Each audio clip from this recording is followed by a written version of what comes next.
J'ai tellement été humilié, j'ai beaucoup été rabaissé, j'ai toujours été le dernier.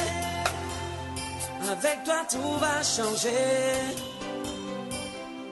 Quand tu lèves, qui pourra La récompense de nos œuvres revient à Dieu. Souvent nous posons des actes, mais nous attendons une récompense des hommes. Amen. Amen. Nous attendons des récompenses, venant des hommes. Mais Dieu nous dit ce matin que nous nous sommes trompés. Il nous dit ce matin que nous n'avons pas compris Dieu. On ne l'a pas compris. On ne l'a pas compris. Et parce qu'on ne l'a pas compris, on est en dehors de ces voies. Quand on pose un acte pour le Seigneur, on le pose pour le Seigneur, mais on ne le pose pas pour les hommes. Donc en fait, on renonce à nous-mêmes, on renonce à la récompense qu'on attend des hommes. Mais plutôt, on s'attache à la récompense qui vient du ciel. Parce que si on s'attache à la récompense d'un homme, on a perdu notre temps ou on n'a pas encore compris quelque chose. Mais la récompense que nous recevons, c'est la récompense qui vient de Dieu. C'est pour ça qu'on doit renoncer à nous-mêmes.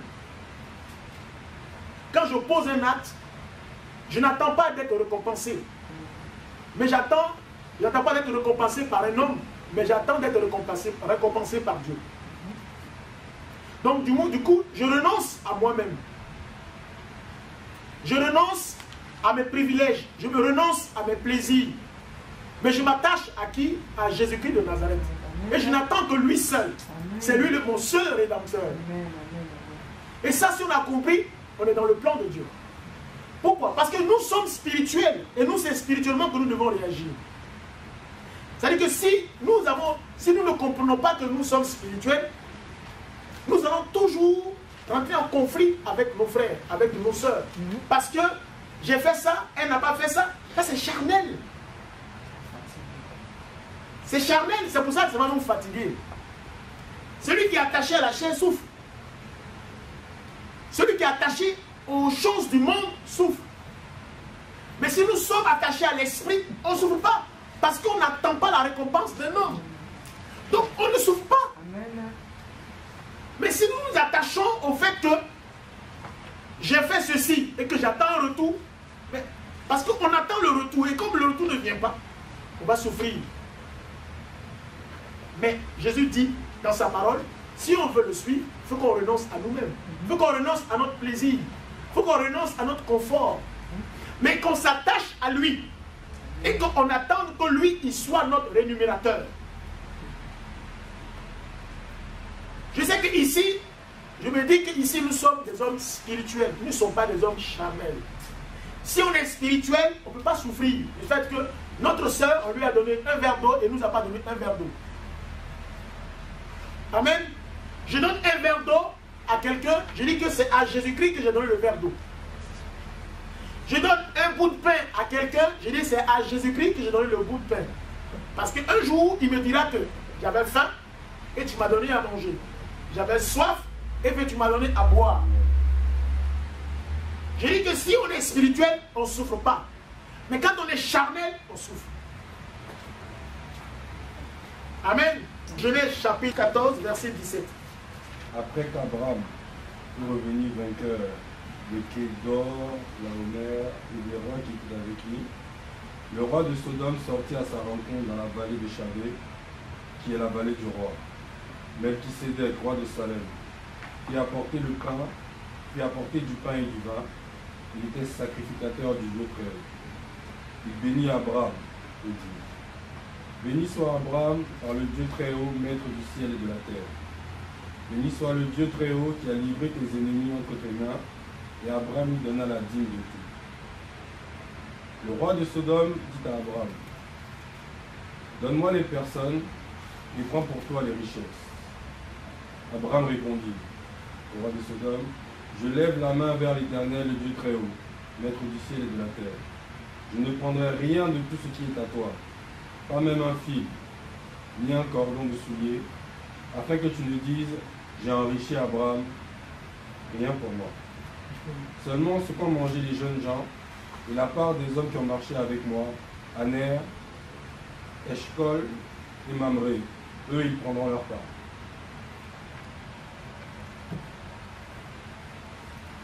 Amen. Amen. Donc vous voyez bien ici que Abraham il va libérer son frère Lot. Parce que Lot était quelque part à Sodome en captivité. Donc Abraham lui il va pour récupérer son frère. Mais en même temps quand il va en guerre. Vous voyez, il va en guerre. Parce que le roi qui s'est opposé à Abraham, il n'était pas seul. Il était avec d'autres rois. Vous voyez. Donc Abraham quand il va pas seul, il va avec d'autres frères, d'autres personnes pour libérer Lot et récupérer ce que ces rois-là ont pris à d'autres rois. Comme Melchisedec. C'est le roi Melchisedec, roi de Salem, voilà. Donc, quand Abraham revient, il récupère tout ce qui avait été volé. Avait été volé à d'autres rois. Il récupère son frère, son neveu Lot et tous les biens qui avaient été volés. Et quand il revient, il rencontre qui? Il y a des rois qu'il va rencontrer, d'autres vont récupérer tout leur matériel, tu vois. Ils vont récupérer tout leur matériel et il y a le roi Melchisedec, qu'est-ce qu'il va dire à Abraham? Il dit, moi particulièrement, je veux que tu me donnes, il dit à Abraham, que le Dieu, d'abord il va le bénir, il dit que le Dieu très haut qui a formé le ciel et la terre, bénisse Abraham et béni soit le Dieu très haut qui t'a donné la victoire sur tes ennemis. Donc lui d'abord il bénit Abraham. Il bénit Abraham. Il dirait mais la bénédiction, moi je suis allé en guerre. J'ai récupéré ce qui t'était dû. J'ai tout récupéré. J'ai engagé ma vie. Et c'est tout ce que tu me donnes. Mais Abraham a compris le sens de la bénédiction. Parce qu'il savait que la bénédiction était plus puissante que les biens matériels. Vous voyez? La bénédiction, il a compris. Abraham est spirituel. Et nous, on doit être spirituel. Nous, c'est parce qu'on est charnel qu'on souffre. Abraham est spirituel. Il sait que la parole qui est prononcée a des effets. Il sait que ce que dira cet homme-là a des effets. Il a accepté la bénédiction. Vous voyez? Il dit, Abraham lui répondit, je jure à main levée vers l'Éternel, le Dieu très haut, qui a formé le ciel et la terre. D'abord, le roi va lui dire, dit à Abraham, le roi de Sodome dit alors à Abraham, rends-moi des personnes et garde les biens pour toi. Tu vois? Il dit à Abraham, rends-moi toutes les personnes que tu as récupérées, que tu as pris en captivité, et puis prends tous les biens que tu as récupérés aussi à Sodome. Et Abraham dit, non, les biens là, ça ne m'intéresse pas. Il dit, au nom de l'Éternel, je n'ai pas besoin de tes biens. Pour ne pas que demain tu dises, c'est moi qui t'ai enrichi. Ils ne disent pas que oui, c'est pas moi que, c'est par toi que je suis devenu riche. Abraham n'a pas besoin de ça. Abraham a besoin simplement de la bénédiction, de la reconnaissance et tout. Vous voyez? Et Abraham était sincère. Abraham était sincère quand il disait qu'il n'avait pas besoin des biens matériels et qu'il acceptait la bénédiction de la personne qui étaient des simples paroles, comme on peut dire humainement, mais qui ne sont pas des simples paroles. C'est de la puissance, c'est de la faveur. Tu attires la faveur de Dieu sur la vie de quelqu'un quand tu le bénis. Et Abraham qui est spirituel a compris ça. Vous voyez? Et comme Abraham était sincère, il n'a pas voulu prendre un franc et il n'a voulu prendre rien de la part de ce roi. Il dit pour ne pas que demain tu dises que tu m'as enrichi. Parce que la bénédiction d'Abraham, il a compris que ça vient de Dieu. C'est Dieu qui bénit. Ce n'est pas un homme qui bénit. Pour ne pas que demain dise c'est à cause de lui que je suis béni. C'est à cause de lui que j'ai eu ceci. C'est à cause de lui. Non, Dieu ne veut pas ça. Il faut que tu dises c'est à cause de l'Éternel que j'ai eu ceci. Ça honore Dieu. Et nous allons voir dans le chapitre 15, quelque chose va se passer. Quand Abraham s'est comporté ainsi, dans le chapitre 15, nous le verrons. Celui qui peut le lire, à partir du verset 1er. Après ces événements, la parole de l'Éternel fut adressée à Abraham dans une vision. Et il dit, Abraham, ne crains point, je suis ton bouclier et ta récompense sera très grande. Amen. Je suis ton bouclier et ta récompense sera très grande. Il a vu la sincérité d'Abraham. Abraham n'était pas attaché au matériel. Abraham était attaché à Dieu. Il y a des gens qui sont riches, mais ils veulent encore être riches. Mais ce n'était pas le cas d'Abraham. Et Dieu veut qu'on soit comme ça. Si on est béni, si on est riche, notre richesse vient de Dieu. C'est lui qui nous a bénis. Il ne faut pas que demain quelqu'un dise, si tu es devenu heureux ou si tu es béni, c'est à cause de moi. Où est la gloire de Dieu dans cette affaire? Mais Dieu tire sa gloire lorsque nous avons reçu la bénédiction de lui.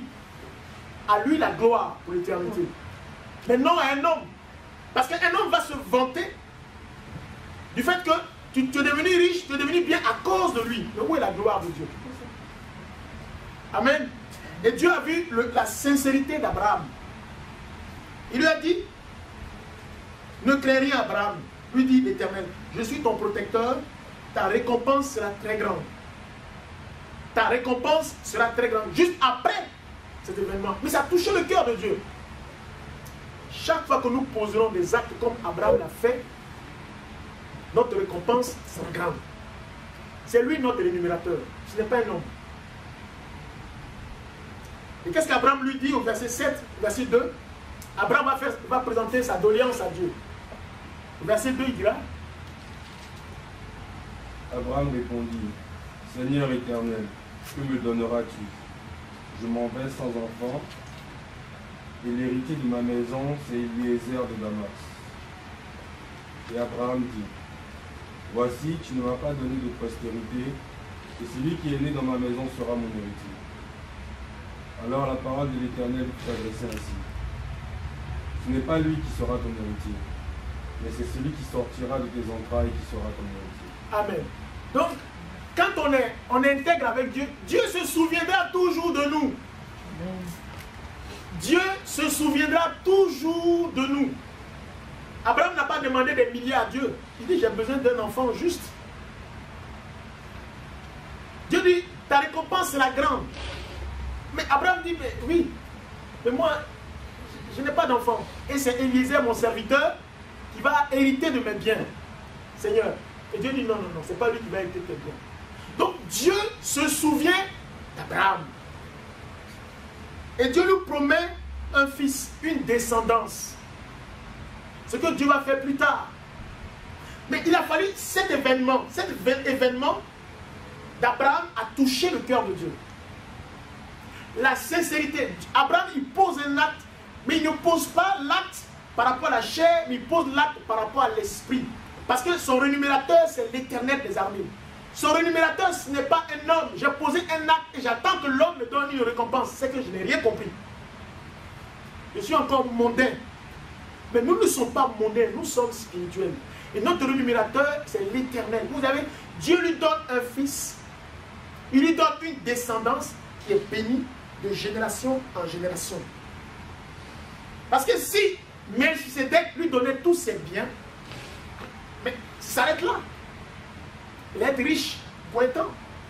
Mais la bénédiction de Dieu, c'est elle qui enrichit. Oui, il est riche. Parce qu'il a eu une descendance bénie. Donc, cherchons la récompense de Dieu. Nous n'allons pas souffrir et nous serons comblés. Dieu se souviendra de nous. Parce que Dieu seul sait ce que nous avons posé comme acte dans le secret. Et dans le secret, c'est à Dieu que nous avons fait, nous avons posé cet acte. Dans le secret, ce n'est pas un homme, parce que l'homme ne voit pas dans le secret. Mais c'est à Dieu, c'est à lui que nous avons fait nous avons posé cet acte. Donc lui, dans le secret, il va opérer. Il se souviendra toujours de nous. Amen. Amen. Donc on verra que Abraham, effectivement, dans son intégrité, dans sa sincérité, Dieu s'est souvenu de lui. Et nous pouvons prendre le cas de Job. Job également, il a été récompensé par Dieu, mais il a été éprouvé. Dans son épreuve, il se trouvait également tourmenté. Pourtant, Job était un homme intègre, il a été éprouvé. Mais son intégrité lui a donné récompense. Parce qu'il faut bien que l'épreuve arrive dans la vie du chrétien. Il faut bien. Parce que l'épreuve nous élève. L'épreuve nous élève. S'il n'y a pas d'épreuve, il n'y a pas d'élévation. C'est dans l'épreuve que tu rencontres Dieu. L'épreuve, c'est le lieu de rendez-vous de Dieu. C'est là que Dieu t'entend. Il est là à l'épreuve. Il faut que l'épreuve arrive pour que tu te lèves pour que tu parles à Dieu. Parce que Dieu veut te parler. Donc s'il n'y a pas d'épreuve, on ne peut pas se lever. L'épreuve est une bénédiction. Surtout quand ça vient de Dieu. Et l'épreuve, quand ça arrive, on ne doit pas fuir. Parce que Dieu veut nous parler. C'est dans l'épreuve qu'on rencontre Dieu. Il faut qu'il y ait l'épreuve pour que nous nous élevions. Parce que s'il n'y a pas d'épreuve, il n'y a pas d'élévation. Ce n'est pas une malédiction. Mais parce que Dieu veut nous parler. C'est parce que Dieu veut faire route avec nous. Parce que Dieu veut nous élever. Si on n'est pas attentif, on va vivre une épreuve de désert inutile. Amen. Et Job a compris. Dans tout le temps du désert qu'il a traversé, il n'a pas bronché. Il était question qu'il bronche pour dire Dieu n'est pas bon, Dieu est mauvais, j'étais un homme gentil. Et voilà ce que Dieu a fait. Mais dans tous ces moments, Job était patient. C'était dur. Quelqu'un qui est intègre, quelqu'un qui n'a jamais fait quelque chose de mauvais. On n'a jamais entendu que Job a fait quelque chose, ceci, ou il a fait cela. Non. On dit Job était un homme intègre. Mais dans cette situation, Job a été frappé de lèpre. Job a été frappé de gale. Job a été frappé de deuil parce que tous ses enfants sont morts. Job était dans la pauvreté. Et même sa femme lui dit, maudit Dieu et meurt. Ça c'est le comble. Mais Job n'a pas cédé à ça. C'est dur, hein? Nous on nous raconte l'histoire. Mais ça a été difficile. Il faut vivre la vie de Job pour comprendre que c'était dur. Et nous allons voir ça. Nous allons voir un peu par la suite certains chrétiens qui ont fui quand les moments de persécution sont arrivés. Nous verrons ça. Mais c'est vrai, il y a des chrétiens qui fuient. Quand c'est dur, ça se cherche. Nous voyons un peu le cas de Daniel. Mais la récompense de Job, c'est quoi? C'est que à la fin, Dieu a vu l'intégrité de Job. La Bible dit que Dieu a comblé Job. Il a béni Job. La bénédiction de la dernière saison est plus grande que la première. Dieu lui a donné une richesse qu'il n'avait jamais connue. Dieu l'a restaurée. Et nous verrons le cas de Daniel également. Daniel, il avait aussi été éprouvé. Son intégrité avait été touchée. Vous savez qu'à l'époque du roi Darius, à Babylone, le roi Darius, il y avait des responsables parce que Daniel était à la tête des provinces. Il était gouverneur, on peut dire ça comme ça. Vous voyez? Et à un moment donné, il y a eu des personnes qui étaient tellement jalouses parce que Daniel avait de l'autorité. La Bible dit qu'il avait un esprit supérieur. Donc c'est quelqu'un qui était tout le temps à la première place. Alors, les gens qui étaient tellement jaloux, ils sont allés voir le roi pour dire, écoute roi, parce qu'ils ont su que Daniel était juif et il adorait le Dieu d'Israël. Alors ils sont passés derrière pour dire à Darius, écoute, nous on voudrait bien qu'à partir de telle date, que tout le peuple, au nom de la loi des Perses et des Médès, on puisse dédier une journée pour que toi tu sois adoré. Le roi dit, ah bon? Oui, pour que toi tu sois élevé, tu sois adoré par tout le monde. Et que celui qui refuse de t'adorer, celui-là, il faut qu'il soit condamné, qu'il soit tué. Le roi dit, bon, ok, j'accepte cette loi. Et c'est comme ça que, le jour où ça s'est passé, les mêmes personnes qui ont monté le coup, ils sont allés sillonner un peu l'endroit où se trouvait souvent Daniel pour adorer Dieu. Et ils arrivent là, le même jour où il était dit qu'on ne devait pas adorer autre Dieu que le Dieu Darius, c'est-à-dire que Darius, ce jour-là, Daniel s'est mis à son endroit habituel pour supplier Dieu, pour adorer le Dieu d'Israël. Donc ça veut dire que Daniel, il était intègre, il était fidèle à Dieu. Daniel, il n'était pas impressionné par la chair, c'est-à-dire la loi des hommes. Mais il était toujours connecté à Dieu, il était prêt. Et voilà qu'est-ce qui s'est passé. Ils sont allés dire au roi, mais Daniel, il n'adore pas, il ne t'adore pas, comme ça avait été écrit, comme le décret avait été lancé. Donc du coup, il mérite la mort. Et le roi dit, mais, parce que le roi aimait Daniel. Il aimait Daniel, et il avait du mal. On dit, mais non, roi, si tu refuses, si tu ne veux pas qu'on arrête Daniel, mais ça sera le désordre sur le territoire, et du coup, ça va agir sur ta réputation. Donc du coup, il faut que tu acceptes ça.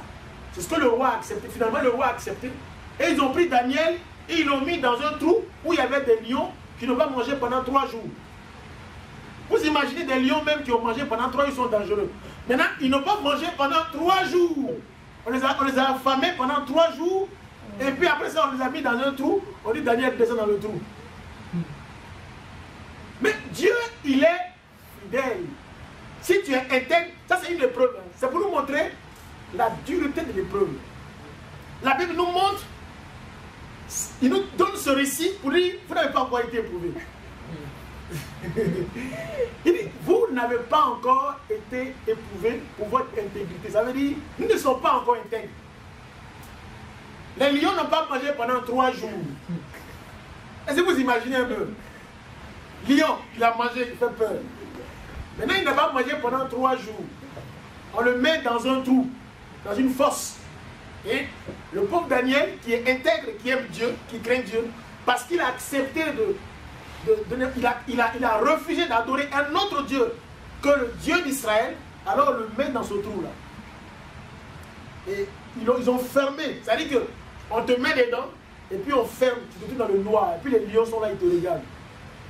Et ça fait 3 jours, ils n'ont pas mangé. Et ils voient une chair qui se balade dans le trou. C'est la chair de Daniel. Et Daniel, mais Daniel ne sait pas, il n'a pas dit. Parce que sûrement ils lui ont dit, mais il faut que tu dises là en même temps, il faut que tu demandes pardon au roi. Sinon on continue de te mettre dans le trou. Mais Daniel n'a pas désisté. Il a accepté d'aller dans le trou. Mais une fois dans le trou, Daniel n'a pas crié, au secours, au secours, au secours, je renonce, je renonce. Non. La Bible ne dit pas qu'il a dit au secours, je renonce. Mais la Bible dit qu'il est resté là-dedans. Et le roi Darius, il était inquiet. Parce qu'il savait que Daniel était quelqu'un d'intègre. La Bible dit que toute la nuit, il n'a pas dormi. Et tôt le matin, il allait voir au niveau de la fosse. Et il disait comme ça dehors, il dit Daniel, le Dieu en qui tu as mis ta crainte, qui te sauve.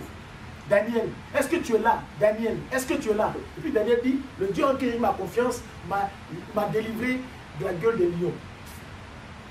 Il dit, en bon? Il dit, oui. Il est fidèle. Il est fidèle. Mais Dieu nous montre ces exemples pour nous montrer l'atrocité de l'épreuve qui peut nous arriver. C'est l'extrême épreuve. Pour Abraham, c'était l'épreuve du matériel. Pour Daniel, c'est une épreuve qui, pour atteindre à son intégrité physique, c'est-à-dire on pourrait le tuer. Là, c'était pour le tuer. Mais Daniel n'a pas renoncé. Abraham ne s'est pas attaché au matériel, mais une récompense qui vient de Dieu. Daniel attend le regard de Dieu. Il attend que Dieu, le rémunérateur, le sauve. Parce qu'il croit en la fidélité de Dieu. Mais Dieu s'est manifesté. La preuve, quand Daniel est sorti du trou, le roi, il a demandé à ce que, il était tellement ému, il a demandé à ce qu'on adore le Dieu d'Abraham. Et il a testé, il a demandé à ce qu'on prenne les personnes, les commanditaires, qu'on les mette dans le trou pour voir si effectivement les lions là ils ont vraiment faim ou c'était du semblant. Quand on a mis les gens qui ont voulu tuer Daniel dans le trou, les pieds n'étaient même pas encore arrivés et puis le lion les a déjà dévorés. C'est-à-dire qu'on les met dans le trou comme ça, avant même qu'ils atteignent même le trou, les lions sont déjà pleins, sont déjà rassasiés. Pour dire que Dieu permet souvent, il peut arriver des épreuves parce que Dieu veut nous élever, parce que Dieu veut nous parler. Et nous voyons dans la Bible ici, dans Acte 10, avec Corneille. On verra que Corneille, c'était quelqu'un qui n'était pas juif, mais qui adorait le Dieu d'Israël. C'était quelqu'un qui était intègre. La Bible dit qu'il faisait le monde. Il était vraiment intègre, il aimait Dieu. Mais ce Corneille, Dieu l'a exaucé. Il a eu une récompense. Et la récompense, c'est la visite de Pierre. Parce que lui, il ne connaissait pas Jésus-Christ de Nazareth. Il ne connaissait pas Jésus-Christ de Nazareth, mais il était intègre. Et en songe, quelque chose va se passer. C'est dans Actes chapitre 10, à partir du verset 4. Amen. Alors en songe, Dieu lui dira, Il dit, tes prières sont montées vers moi. Tes prières sont montées vers moi et j'ai vu tes offrandes. Et que je t'envoie quelqu'un, va dans telle ville, dans la ville de Jopé, cherche un certain Simon, le corroyeur. Voilà. Et c'est comme ça par la suite, quand vous allez lire dans Acte 10, vous verrez que Pierre viendra chez Corneille, et quand il viendra chez Corneille, il va lui annoncer Jésus-Christ, et la famille de Corneille, les invités de Corneille vont recevoir une récompense, le Saint-Esprit. Ils vont recevoir le Saint-Esprit, c'est la récompense que Dieu donne à Corneille. Pourquoi Dieu ne lui donne pas des maisons de milliards? Parce que le Saint-Esprit est l'essentiel, est le fondement de la vie chrétienne. Le Saint-Esprit nous enseigne les pensées de Dieu. Le Saint-Esprit nous rend forts devant l'adversité. Donc la vraie récompense d'un chrétien, c'est le Saint-Esprit. Celui qui marche dans l'intégrité, celui qui marche dans la vérité, il doit recevoir comme récompense le Saint-Esprit. C'est le Saint-Esprit qui est le cadeau de chaque chrétien. Donc un chrétien qui n'a pas le Saint-Esprit, il n'a pas encore été renuméré. C'est pour ça que quand on pêche, on perd l'Esprit de Dieu. Et quand on perd l'Esprit de Dieu, parce que c'est une récompense que nous recevons de Dieu. Donc on peut se dire chrétien sans avoir l'Esprit de Dieu. Parce que le Saint-Esprit, c'est la récompense que nous recevons quand nous marchons dans l'intégrité avec Dieu. C'est ça. Et on peut la perdre. Vous voyez? Donc notre récompense, c'est d'avoir le Saint-Esprit. Parce que le Saint-Esprit, c'est par elle que Dieu nous parle. C'est par elle que Dieu nous révèle notre état spirituel. Il nous donne des visions. Le Saint-Esprit par lequel nous avons par exemple des songes vrais. Le Saint-Esprit, en ces temps qui sont les derniers, je répandrai de mon esprit sur toute chair. Vos fils et vos filles prophétiseront. Vos vieillards feront des songes vrais. En ce temps qui sont les derniers. C'est la récompense que Dieu donne à son église. Le Saint-Esprit. Une église sans la puissance du Saint-Esprit est une église morte. Donc ce que nous demandons à Dieu, c'est le Saint-Esprit. C'est la récompense. C'est ce que Corneille a reçu. Amen. Et il y a un autre aspect encore qui est intéressant, c'est que il faudrait que nous soyons intègres jusqu'au bout. Vous voyez, Moïse, il a été intègre, mais jusqu'à une certaine limite. Normalement, le plan du Seigneur, c'est que Moïse arrive à Canaan. Mais Moïse n'est pas allé à Canaan parce qu'à un moment donné, il a perdu, il a fléchi, il a manqué d'intégrité. La Bible dit que Moïse, quand le peuple d'Israël avait tellement soif, c'était au niveau du le mont Horeb, je ne sais plus, et le peuple avait soif, et le Dieu lui a dit d'aller frapper le rocher 2 fois, et Moïse a frappé 3 fois, parce que Moïse était tellement en colère contre le peuple d'Israël. Et parce qu'il a frappé 3 fois, Dieu lui dit, tu ne verras pas. Tu n'iras pas à Canaan. Tu ne vas pas entrer à Canaan. Tu ne vas pas entrer à Canaan. Vous voyez, donc on peut être chrétien sans entrer dans notre Canaan. On peut être chrétien et être à côté de notre destinée. Si Moïse n'a pas été épargné, nous de qui? Vous être épargné, nous de qui? Nous de qui? Non, je vais pécher, après Dieu va me pardonner. Tu ne connais pas, tu joues avec Dieu ou quoi? Non. Dieu péché et puis on peut pardonner Dieu. Non, non, non, tu es en train de quitter ta destinée. Dieu est un Dieu d'amour, mais Dieu est un Dieu de justice. On doit rechercher l'intégrité de notre vie chrétienne.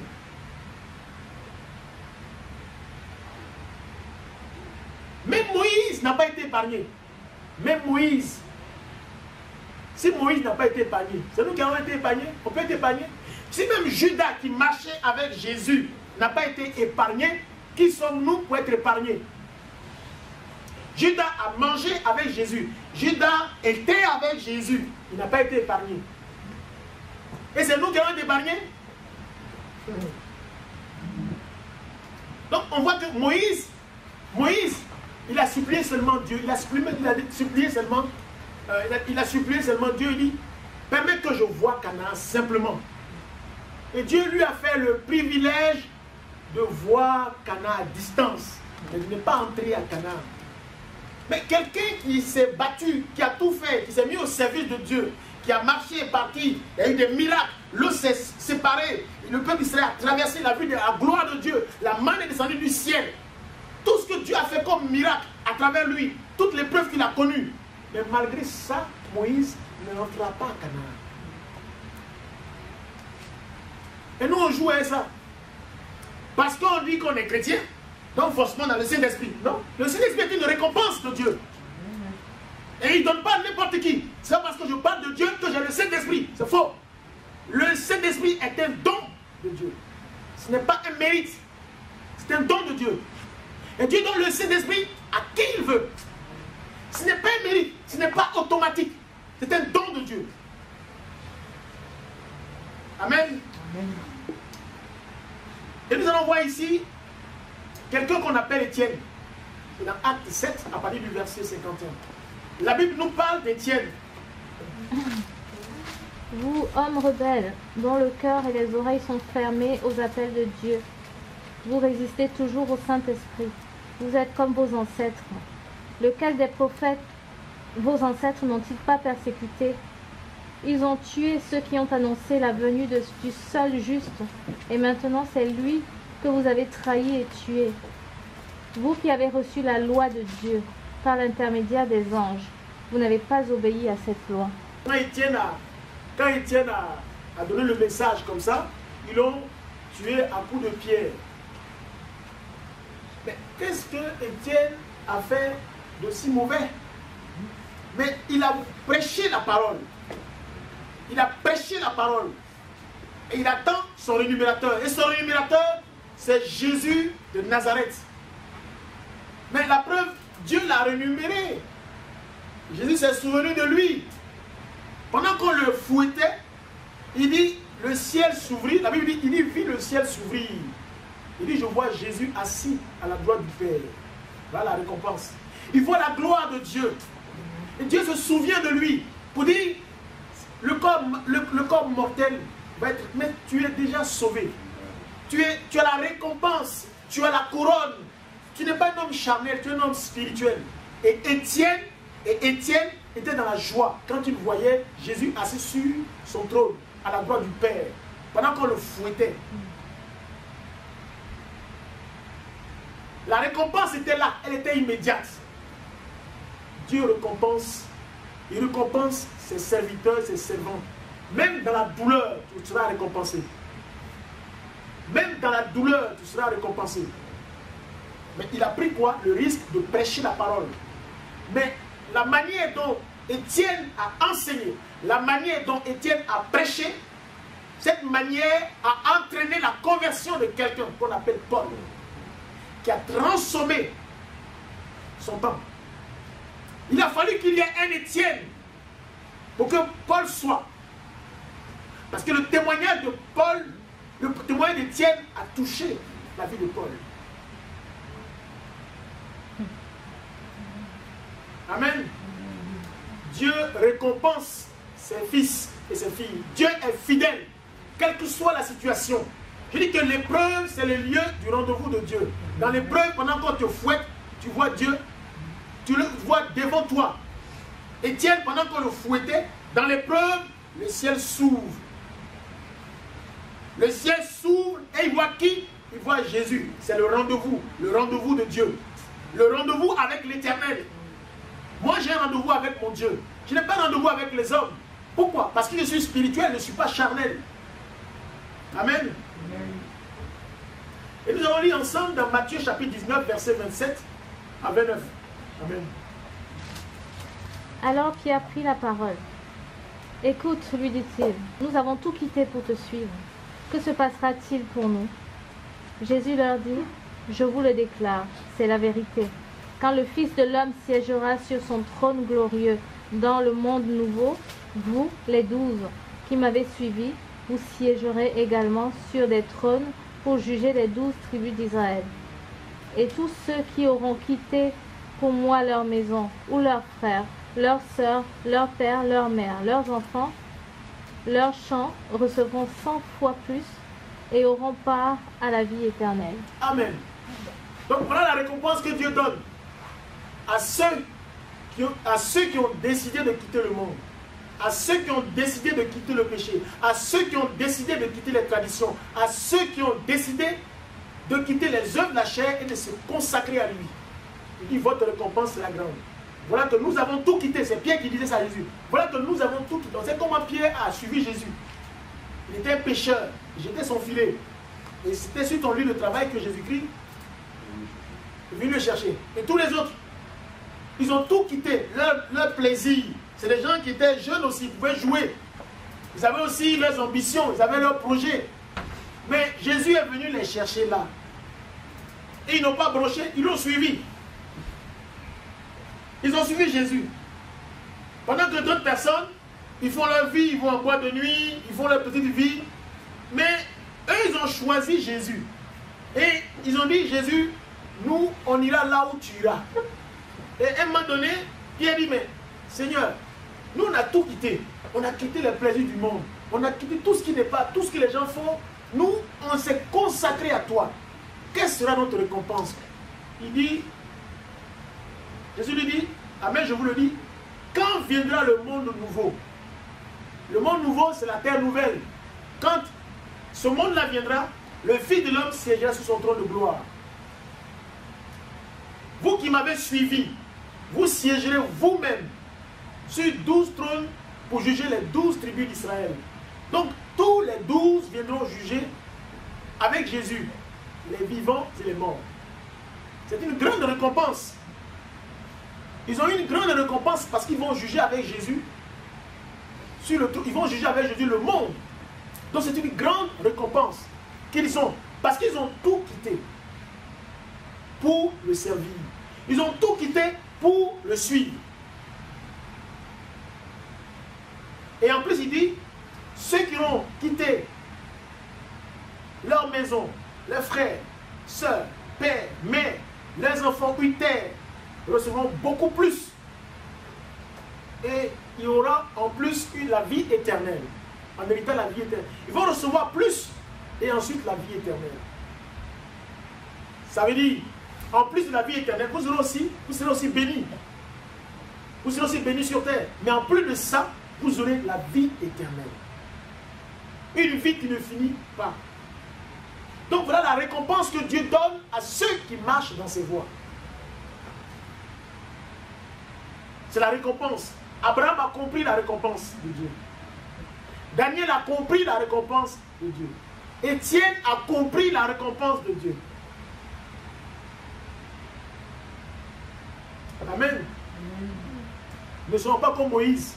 Soyons intègres jusqu'au bout. C'est dur, c'est vrai. Ça n'a pas été facile pour Moïse. Mais Dieu nous soutient par son Esprit Saint. Pour que nous puissions aller jusqu'au bout. Mais nous voyons ici dans Philémon 1, 17, 25, on nous parle des compagnons de Paul. Vous savez, Paul, quand il allait en mission, dans son ministère, il allait en mission, il allait prêcher, il avait des compagnons. Il y a eu beaucoup. On peut même lire on peut même prendre Philémon, chapitre 1, verset 17 à 25. On va lire un tout petit peu. Paul, prisonnier de Jésus-Christ et le frère Timothée, à Philémon, notre bien-aimé et notre compagnon de l'eau, à la sœur Aphia, Archippe, notre compagnon de combat, et à l'église qui est dans ta maison. Que la grâce et la paix vous soient données de la part de Dieu notre Père et du Seigneur Jésus-Christ. Je rends continuellement grâce à mon Dieu, faisant mention de toi dans mes prières, parce que je suis informé de la foi que tu as au Seigneur Jésus et de ta charité pour tous les saints. Je lui demande que ta participation à la foi soit efficace pour la cause de Christ, en faisant reconnaître en nous toute espèce de bien. J'ai en effet éprouvé beaucoup de joie et de consolation au sujet de ta charité, car par toi, frère, le cœur des saints a été tranquillisé.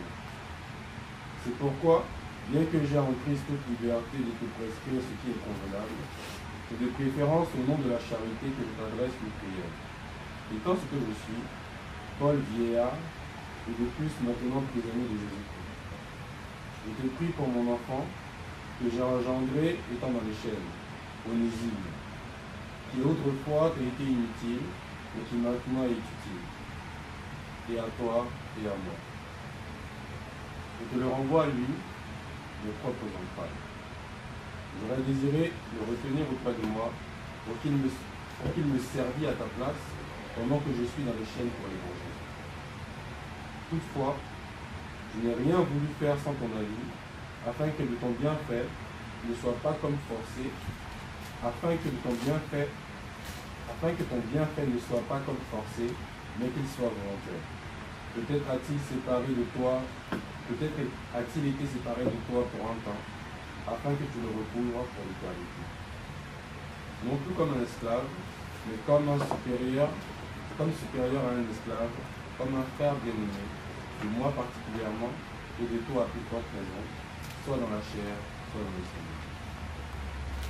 Si donc tu me tiens pour ton ami, reçois-le comme moi-même. Et s'il t'a fait quelque tort, ou s'il te doit quelque chose, mets-le sur moi. Moi, Paul, je l'écris de ma propre main, je paierai pour ne pas te dire que tu te dois toi-même. Oui, frère, que j'obtienne de toi cet avantage, dans le Seigneur, tranquillise mon cœur en Christ. C'est en comptant sur ton obéissance que je t'écris, sachant que tu feras même au-delà de ce que je dis. En même temps, prépare-moi un logement, car j'espère vous être rendu grâce à vos prières. Épaphras, mon compagnon de captivité en Jésus-Christ, te salue ainsi que Marc, Aristarque, Démas, Luc, mes compagnons de vie. Que la grâce de notre Seigneur Jésus-Christ soit avec vous. Amen. Donc Paul il écrit à Philémon. Il parle de sa foi. Et en même temps, il propose à Philémon de prendre avec lui Osénie. C'est en fait quelqu'un qui... C'était aussi un compagnon de route aussi de Paul. Parce que Paul, il n'allait pas seul pour prêcher la parole, pour enseigner. Et quand on va faire l'œuvre du Seigneur, souvent, c'est pas facile d'être seul. Donc on est toujours en compagnie des frères et des sœurs qui nous soutiennent dans l'œuvre. Donc Paul n'était pas seul. Il y avait aussi d'autres frères qu'on appelait Démas. Il y avait Démas, il y avait Luc également. Et tous ceux-là, ils étaient avec Paul. Mais on verra que dans 2 Timothée, chapitre 4, versets 9 à 11, Paul va se retrouver seul. Et même des frères vont l'abandonner pour le monde. Donc ils sont restés avec Paul, ils ont fait l'évangile, même à nous, là, on va aller dans le monde. Donc, c'est pour dire qu'il y a des gens même qui étaient avec Paul qui l'ont abandonné pour le monde. Donc, ce n'est pas nouveau que d'autres abandonnent l'évangile pour le monde. La preuve, Démas a abandonné Paul pour le siècle présent, c'est-à-dire pour le monde. Donc, il y a des moments où des frères peuvent t'abandonner, ou des sœurs peuvent nous abandonner, ou peuvent t'abandonner pour aller dans le monde. Mais des vrais chrétiens, ceux qui étaient chrétiens dans le Seigneur, Jésus est merveilleux, à un moment donné, ils vont dans le monde. Donc, ce n'est pas nouveau. Parce que ceux-là, ils ne sont pas prêts pour l'épreuve. Ils ne sont pas prêts pour aller jusqu'au bout. Ils ne sont pas prêts pour l'intégrité. À un moment donné, ils fléchissent. À un moment donné, ils abandonnent. Ça va arriver. Si c'est arrivé à Paul, ça veut dire que ça peut nous arriver. Donc Démas a abandonné Paul. Mais Paul, il a été intègre. Il dit, je cours vers le but. J'attends la couronne de gloire. Il dit, j'ai combattu le bon combat. La Bible dit, dans Philémon, on dit que Paul dit, le vieillard. Il a vieilli maintenant. Il a fait l'œuvre du Seigneur, il a vieilli. Mais Paul dit, je cours vers le but. J'attends la couronne de gloire. J'ai combattu le bon combat. Et j'attends ma couronne. Et nous, chrétiens, nous devons être comme ça. Nous devons être comme ça. Nous ne devons pas dire, aujourd'hui on fait, mais demain on peut... Non, non, non. Tous les jours de notre vie, on doit avoir une vie d'intégrité. Pour être comme Paul. Comme Paul dit à Timothée, sois mon imitateur, comme moi je suis un imitateur de Christ. Nous devons être intègres. Sachant que même autour de nous, beaucoup vont fléchir. Mais nous, nous devons être intègres. Même des hommes de Dieu peuvent fléchir, peuvent abandonner la foi. Ça ne doit pas nous troubler. Mais nous attendons un but. C'est la couronne de gloire. C'est la vie éternelle. Amen. Donc ce soir, cet après-midi ou ce matin, voilà un peu le message de la récompense du ciel, la récompense de Dieu, c'est Dieu qui nous récompense. Ce n'est pas un homme qui nous récompense, mais c'est Dieu qui nous récompense. Parce que si nous attendons une récompense de Dieu, des hommes, nous allons souffrir. Mais si nous attendons la récompense venant de Dieu, nous serons heureux. Nous serons comblés. Nous serons bénis. Nous serons dans la joie. Mais la joie que donne le Saint-Esprit. N'attendons rien des hommes, mais attendons la récompense de Dieu. Et demeurons dans l'intégrité. Parce que notre Dieu est vivant. Notre Dieu règne. Notre Dieu est puissant. Notre Dieu n'a pas changé. Ne devenons pas comme les Démas. Non. Ceux qui ont abandonné Paul. Mais restons intègres. Allons jusqu'au bout. Combattons le bon combat. Pour la gloire de Dieu. Parce que c'est lui qui est notre rémunérateur. Et c'est lui qui bénit. Amen. Voici lui qui dit merci à Dieu. Devant moi, personne. Derrière moi, personne. Autour de moi, personne. Il n'y a que toi, Jésus.